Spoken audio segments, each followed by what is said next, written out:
ఎందుకీ అదేంటి?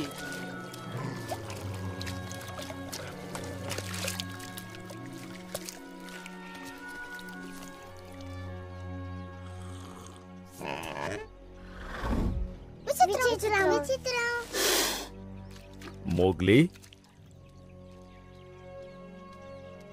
నీ చిట్కాల గురించి నీతో ఏం చెప్పాను? తోడేలు చిట్కాలు చెయ్యవు. ఇక చిట్కాలు మానేసాయి. దిగులు పడకు చిన్నోడా, నిన్నొక మంచి తోడేలుగా మారుస్తాం. నా సంగతి మంచి తోడేల్ని కాను, నేను ఒల పట్టగలను. ఇలా అరిచిన వాళ్లే ముందుగా బలవుతారు.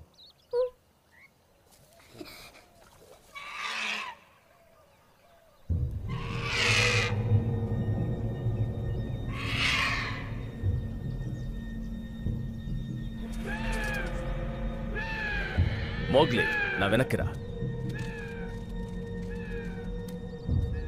నేను చెప్పేదాకా బయటికి రాకు.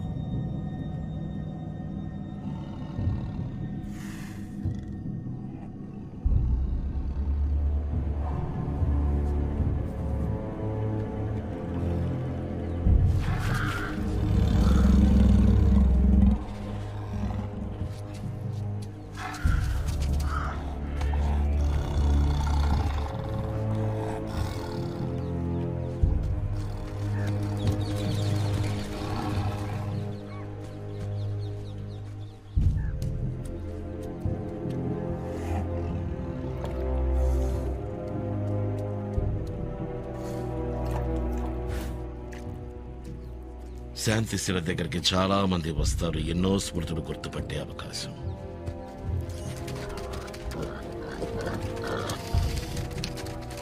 కానీ ఈరోజు ఇక్కడేదో కొత్తగా వాసన వస్తుంది. అది నా నరనరాల్ని ఉప్పొంగిస్తోంది. ఆ వాసన నన్ను తుడిచేస్తోంది, ఆకర్షిస్తుంది. అది ఖచ్చితంగా ఒక మనిషి కోనది.